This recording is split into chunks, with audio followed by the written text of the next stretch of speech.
سال کی بچی سے بیاہ کر کے 9 سال میں you having sex with her, جس سے پروفٹ محمد ہے، بولنا شروع کر دوں میں؟ یہ دشمنان اسلام کہتے ہیں کہ یہ ہوس پرستی تھی، نفسانی خواہشات کا غلبہ تھا، نعوذ باللہ۔ کیسے جواب دیں گے آپ؟ حضرات، اس سلسلے میں دشمنوں نے جو بھی کہا، جتنا بھی کہا، سب کا ایک ہی جواب ہے، اور وہ جواب ام المومنین خدیجہ رضی اللہ عنہا سے آپ کا جو نکاح ہوا، بس اس پہ غور کر لیجئے۔ پیارے نبی کی پاک دامنی، آپ کا اعلیٰ کردار، آپ کے اعلیٰ اخلاق اور آپ کی باطن کی صفائی واضح ہو جائے گی۔ وہ کیسے؟ آپ کو معلوم ہے مائی خدیجہ رضی اللہ عنہا جو آپ کی پہلی بیوی تھی نبی کریم صلی اللہ علیہ وسلم کی، ہم سب جانتے ہیں خدیجہ رضی اللہ عنہا بیوہ تھی آپ صلی اللہ علیہ وسلم کی جبکہ پہلی شادی۔ جو پیغمبر، جو رسول اپنی پہلی نکاح، پہلی شادی کے لیے ایک بیوہ عورت کا انتخاب کرے، ایسے پیغمبر کو نعوذ باللہ شہوت پرستی کا الزام دینا کتنا بڑا انصاف کا خون ہے۔ اور دوسری بات ہم سب جانتے ہیں، خدیجہ رضی اللہ عنہ ایک تو بیوہ تھی، دوسرا مسئلہ یہ ہم سب جانتے ہیں کہ عمر میں بھی کافی فرق تھا۔ نبی کریم صلی اللہ علیہ وسلم کی عمر 25 سال کی تھی اور خدیجہ رضی اللہ عنہ عمر میں آپ سے 15 سال بڑی تھی، وہ 40 سال کی تھی۔ اللہ اکبر۔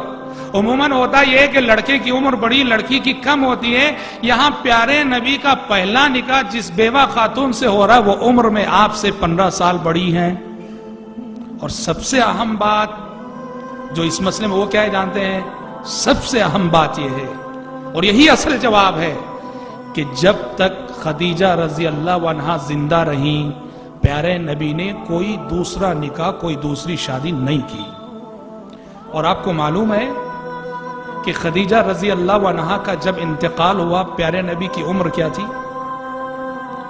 نکاح ہوا تو پیارے نبی 25 سال کے تھے، اور خدیجہ رضی اللہ عنہا کا جب انتقال ہوا تو پیارے نبی کی عمر تھی 53 سال، 50 پر 3 سال۔ کیا مطلب؟ پوری جوانی پیارے نبی نے ایک بیوہ عورت کے ساتھ گزار دی، ایک بیوہ بیوی کے ساتھ گزار دی۔ دیکھیے سبحان اللہ، پوری جوانی ہی تو ہوتی ہے، خواہشات کا مرحلہ، نفس کے غلبے کا جوانی ہوتی ہے۔ جو پیغمبر اپنی پوری جوانی ایک بیوہ عورت سے نکاح کر کے گزار دے، اس پیغمبر کو نعوذ باللہ شہوت پرستی کا الزام دینا یہ انصاف کا کتنا بڑا خون نہیں ہے؟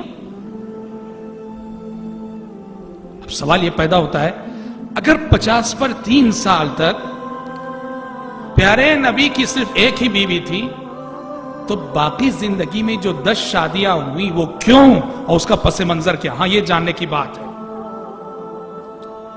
یاد رکھیے، باقیہ جو 10 شادیاں ہوئی آپ صلی اللہ علیہ وسلم کی، بڑے پاکیزہ مقاصد کے لیے، بڑے اعلیٰ مقاصد کے لیے، جس سے آپ صلی اللہ علیہ وسلم کے کریمانہ اخلاق معلوم ہوتے ہیں۔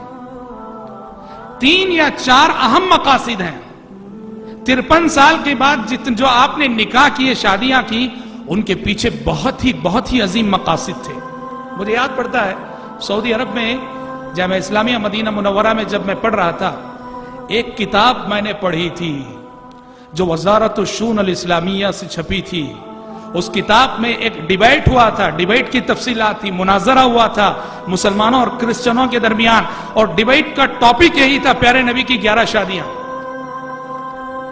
اور اس ڈیبیٹ اور اس مناظرے کا رزلٹ یہ نکلا تھا کہ ڈیبیٹ اور مناظرے کے بعد جو کرسچن مناظر تھے وہ مسلمان ہو گئے تھے، پیارے نبی کے اعلیٰ اخلاق کے قائل ہو گئے تھے۔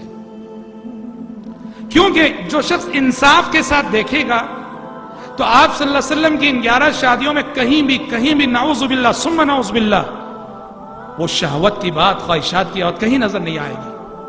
رب اشرح لي صدري ويسر لي أمري واحلل عقدة من لساني يفقه قولي رب اشرح لي صدري ويسر لي أمري واحلل عقدة من لساني يفقه قولي